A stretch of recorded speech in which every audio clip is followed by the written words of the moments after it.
प्रिय आत्मन, आपके भीतर बैठे परमात्मा को नमन करती हूँ।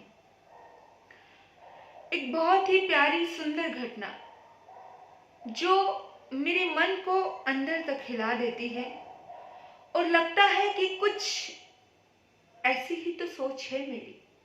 बड़ी सुंदर सोच को जब सामने देखती हूँ और उस सोच से अपनी सोच मिलता हुआ देखती हूँ तो मन एकदम से खुश होता है कि ऐसे हुए हैं लोग, ऐसे और भी हुए हैं लोग। और अगर हम ऐसा कुछ करना चाह रहे हैं, करते हैं, तो हमारे महान पुरुषों को याद करके उन्हीं रास्तों पे चलने का भी मन करता है। फिर लगता है कि हम सही कर रहे हैं, बिल्कुल यथार्थ और सही रास्ते पर बढ़ रहे हैं। एक घटना है जो आपसे साझा करना चाहूंगी। स्वामी विवेकानंद वो विश्व धर्म सम्मेलन के लिए अमेरिका जाने वाले थे। बहुत बड़ा सम्मेलन था, उसमें भाग भी लेना जरूरी था। वो जा भी रहे थे। उनके कुछ भक्तों ने उनके लिए कुछ पैसे एकत्रित किए उनकी टिकट के लिए कि ताकि वो जा सके। लेकिन अचानक बंगाल में एक बहुत बड़ी महामारी फैल गई और उस महामारी में बहुत सारे रोगी पीड़ित मरने लगे, दुखी होने लगे। बहुत बुरी तरह से हर रोज ढेरों लाशें, जितना बचाया जा सकता था बचाया जा रहा था। उस वक्त स्वामी विवेकानंद को पता चला तो स्वामी विवेकानंद बंगाल में गए और वहां पर जितने भी धन राशि उन्होंने अमेरिका जाने के लिए एकत्रित की थी वो सारी की सारी उन्होंने उसमें लगा दी। और तो और लगाने के बाद भी वो उन पीड़ितों की, रोगियों की सेवा करने लगे। अपने हाथों से उनकी सेवा करते हैं, हाथों से उन्हें भोजन करवाते हैं, बड़ी मेहनत करते हैं।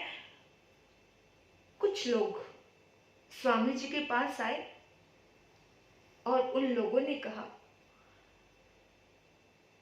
कि स्वामी जी, होते हैं कुछ कट्टरपंथी लोग जो बहुत बार ऐसे कट्टरपंथी लोगों का सामना मुझे भी करना पड़ता है और हमें आज करना पड़ता है।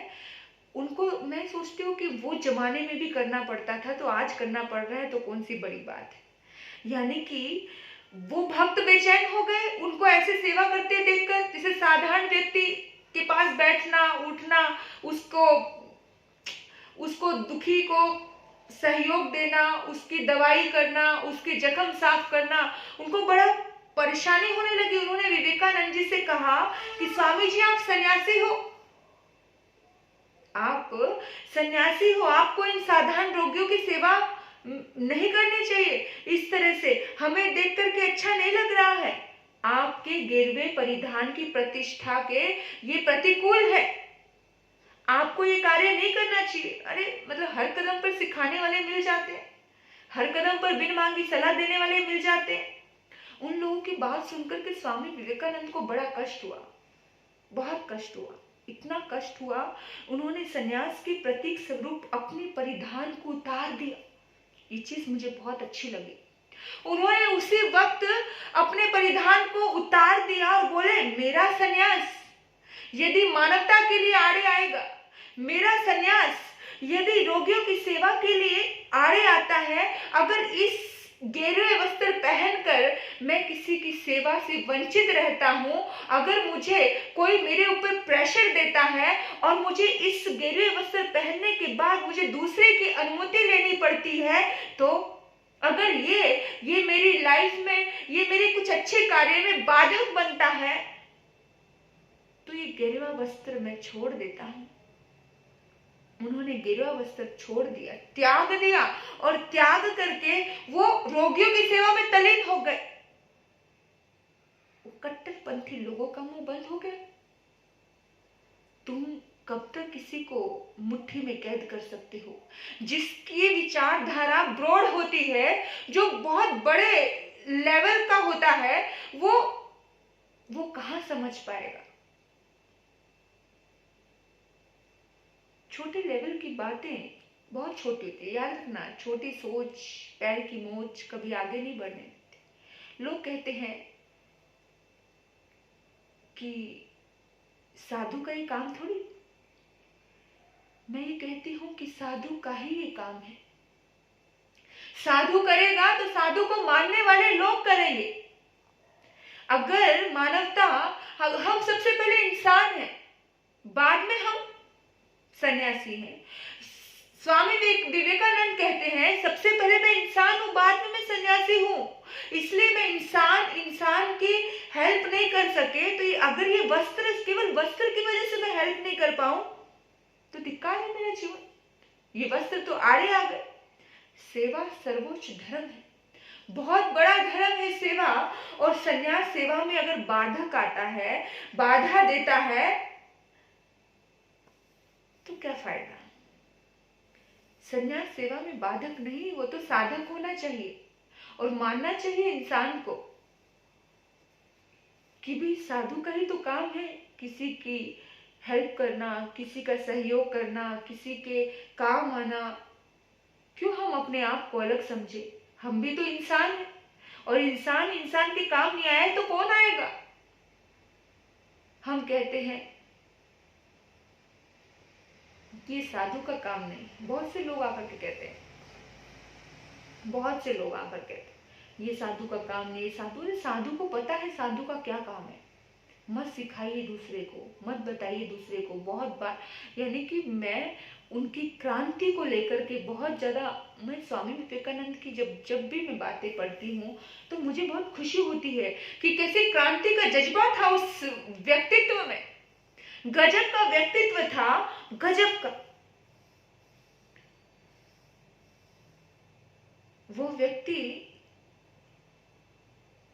किसी के लिए रुका नहीं, किसी के लिए झुका नहीं। जो उसके आदर्श थे उन आदर्शों पे वो चला, उन नियमों पे वो चला, दूसरे के बनाए हुए नियमों पे चला ही। मेरे बंधु, इस बात का विशेष रूप से ध्यान रखना कि जो साधारण लोग होते हैं वो सेवा को समझ नहीं पाएंगे। सेवा को समझने के लिए वैसा दिल लगता है, प्रेम को समझने के लिए प्रेम लगता है दिल में, सेवा को समझने के लिए, मानवता को समझने के लिए भीतर से मानव होना पड़ता है। ऐसे ही नहीं कोई समझ पाता। साधु किसी को पानी नहीं पिला सकता जी, साधु किसी को भोजन नहीं करा सकता जी, साधु किसी को दे नहीं सकता जी। हैरानी की बात है।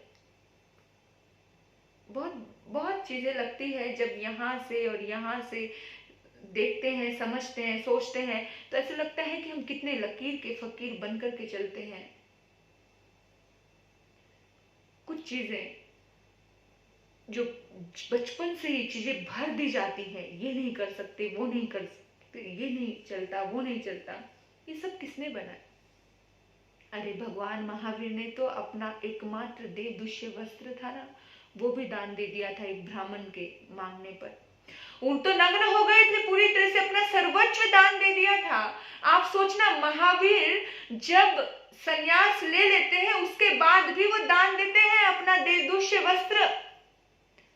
तो कहाँ लिखा कि साधु किसी की हेल्प नहीं कर सकता, किसी को दे नहीं सकता, किसी को खिला नहीं सकता? कहाँ लिखा?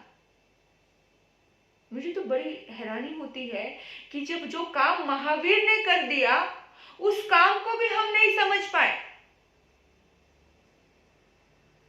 और व्यर्थ ही अपने ही बांधे हुए, अपने ही बंधनों में हम अटक गए। हमारी जिंदगी में जो चीज हमारे अच्छे मकसद के लिए रुकावट बने, उस चीज को छोड़ देना चाहिए।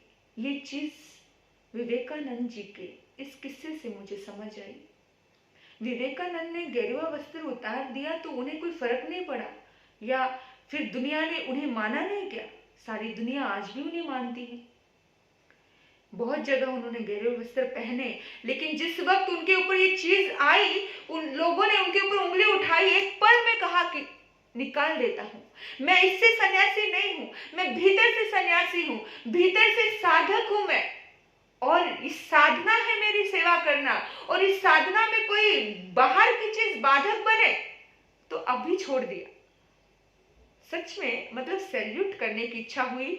जैसे ही मैंने ये बात पढ़ी तो मेरे मन में मतलब रोमांच पैदा हो गया, खुशी हुई कि सचमुच ऐसे क्रांति वाले लोग चाहिए। कि क्यों कोई इंसान हमें बांधे, क्यों कोई कट्टरपंथी आकर के हमें बांधे कि महाराज ये तो अजैन का घर है, ये जैन का घर नहीं है, यहाँ गोचरी लेने मत जाओ। कमाल करते हो भाई, साधु को तुम बांधते हो, साधु के लिए तो सब समान है। महावीर कोई जैन थे, क्षत्रिय थे, महावीर के सारे शिष्य ब्राह्मण थे। बोलो महावीर ने तो कहीं पर भी जात पात के बंधन ही नहीं बांधे। और हमने कितने बंधन बांध दिए, कितने बंधन बांधे। ये अजैन है। जैन समाज अजैन कर करके कि अजैन है, ये नॉन जैन है, ये नॉन जैन है, ये दूसरे हैं, दूसरे हैं। ये तेरा मेरा करते करते करते करते हम अल्पसंख्यक हो गए, इतने से हो गए। विश्व का नंबर 1 धर्म जैनिज्म इतनी सुंदर चीज है, इतनी प्यारी कि हर व्यक्ति इसे फॉलो करना चाहेगा। लेकिन हमारी सोच, हमारी जो ये हम एक दूसरे को में समाना नहीं जानते ना, जो हमारे अंदर ईगो है एक अलग थलग दिखने की, उसकी वजह से हम बिल्कुल अलग थलग ही हो गए, अल्पसंख्यक हो गए। हमने नहीं कहा कि आने वाला व्यक्ति वो न्यू जैन हो सकता है, हमने कहा नॉन जैन। कोई अठाई कर ले, कोई तपस्या कर ले, कोई हमारी आकर के साधना कर ले, कोई अच्छे नियमों को फॉलो कर ले, कोई सत क्वेश्चन का त्याग कर दे, हम ये कहेंगे कि ये अजैन होकर के भी इतना पालन कर रहा है। हम ये नहीं कहेंगे कि ये न्यू जैन भाई है, ये हमारा ही भाई है। हम मिलना नहीं जानते, हमें तो दूसरे को हाथ जोड़ने में पाप लगता है। क्यों? भगवान ने कहा अप्पा सुपरमप्पा, आत्मा ही परमात्मा है, ना जाने कौन सी आत्मा कब भगवान हो जाए। लेकिन हम हैं लकीर के फकीर बनने वाले लोग। बड़ा दुख होता है, बड़ा दर्द होता है कि जो व्यक्ति किसी के बंधनों की वजह से बंधा रहे, बंधन वाला व्यक्ति मुक्त कैसे होगा? सन्यासी तो उन्मुक्त होता है, संत कभी बंधा हुआ होता ही नहीं है। लेकिन ये अपने ही बांधे हुए बंधन, सोचने वाली बात है।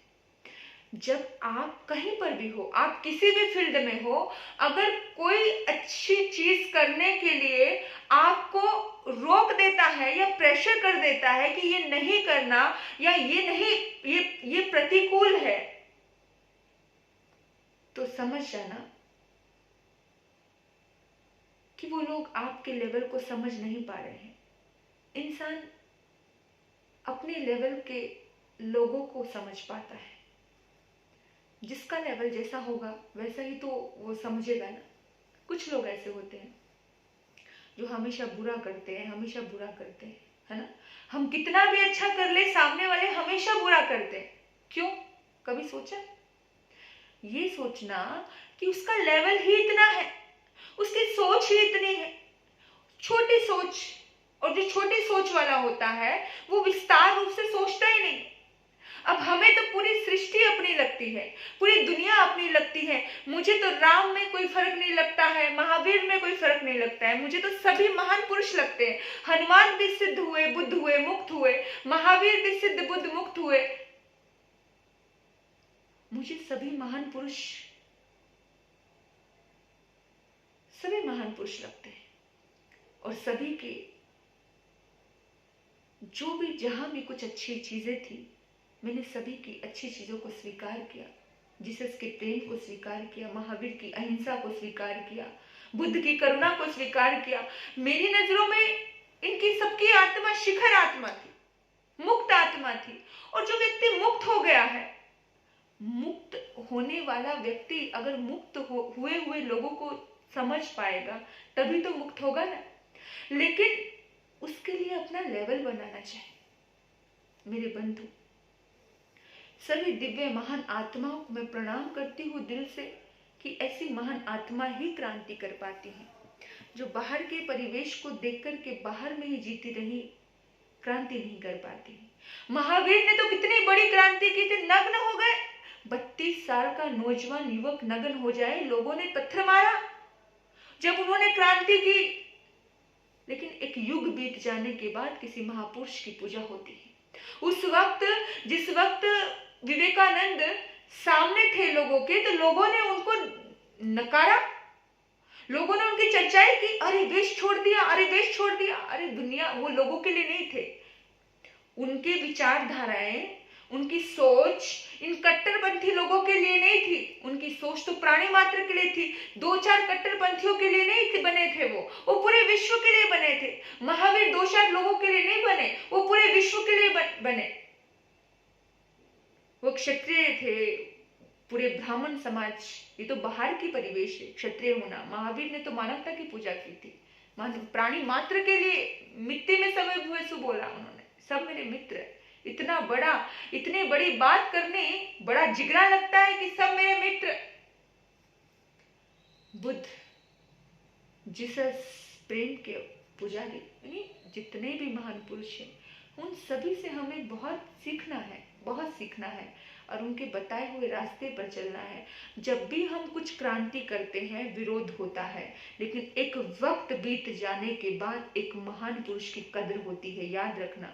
एक वक्त बीत जाने के बाद बाहर के परिवेशों में उलझे रहे तो कुछ क्रांति नहीं कर सकते, है ना। बाहर में ही बंधन में बंधे रहे तो कुछ भी घटित नहीं होने वाला। तो याद रखना, जब जब भी हमारे भीतर में कुछ क्रांति का जन्म देने की भावना आए तो कुछ नियमों से, कुछ बंधनों से ऊपर उठ करके सोचना। छोड़ दिया, महावीर ने तो सारी की सारी चीजें छोड़ दी, वस्त्र छोड़ दिए। बंधन में नहीं रहना कि इस प्रकार का वस्त्र पहनेंगे तो फिर बंध जाएंगे, इस प्रकार का वस्त्र पहनेंगे तो फिर बंध जाएंगे। मैं सबका, जैसे बच्चा जन्मता है तो बच्चे का क्या होता है, बच्चे की कोई जात पात नाम ये सारा कौन दे रहा है, वो सब घर वाले देते हैं। अगर एक बच्चे को चंडाल के घर रख दिया जाए तो उसके माथे पर लिखा होगा कि चंडाल का बच्चा है। अगर क्षत्रिय बच्चे को चंडाल के घर रख दिया जाए और अगर चंडाल के बच्चे को उठा करके क्षत्रिय के घर पे, एक राजा के घर पे रख दिया जाए तो उसके माथे पे लिखा आएगा? नहीं, क्योंकि देह से सब एक ही जैसे हैं भीतर में। तो याद रखना, आत्मा में भी हम सब एक ही जैसे हैं। बस ये है कि कुछ लोगों का ज्ञान का दीपक जल उठता है और कुछ लोगों का ज्ञान का दीपक अभी बुझा है, बस इतना ही फर्क है। जो ब्रॉड माइंडेड होते हैं उनके भीतर में ज्ञान की ज्योति प्रकट हो जाती है, इसलिए वो बंधनों से मुक्त होकर के इन सब चीजों से ऊपर उठ जाते हैं। और कुछ लोग ऐसे होते हैं जो मतलब लकीर के फकीर बन करके चलते हैं, अभी उनके भीतर की जो ज्योति है वो बुझी पड़ी है, जली नहीं है, और जिस दिन जलेगी वो भी पूरी दुनिया को प्रकाशमान करने के लिए निकल जाएंगे। क्योंकि जो खुद प्रकाशित होता है वही दूसरे को प्रकाश दे सकता है। जो खुद ही बुझा है वो तो बेचारा डरा हुआ है, उसको तो भय है, उसको तो चिंता है, उसको तो तनाव है। डरा हुआ व्यक्ति डराएगा, खिला हुआ व्यक्ति हंसाएगा, प्रकाशित व्यक्ति प्रकाश देगा, जोत से जोत जलाएगा। तो हम सभी प्रकाशित हो जाएं। स्वामी विवेकानंद की ये घटना, इस घटना से हमें सीखना कि जब जब भी कोई बाहर का बंधन, हमें बाहर की चीजें हमें बाधक लगने लग जाए, अच्छे कार्यों की ओर हमें बढ़ने से रोकें तो उन अच्छे कार्यों को पकड़ लेना और जो बंधन वाली चीजें हैं उन्हें छोड़ देना। बस ये चीज मुझे बहुत पसंद आई। आप सभी को इतना ही कहना चाहूंगी कि महान पुरुषों के जीवनी से हमें संदेश लेना है। हम यही कहते रहेंगे वो महान थे, महान थे, इतना कहने से काम नहीं होता है। उनसे संदेश लेकर के हमें भी महान बनना है। बस आपने मुझे सुना, आपके भीतर बैठे परमात्मा को नमन करते हुए ओम शांति, ओम शांति।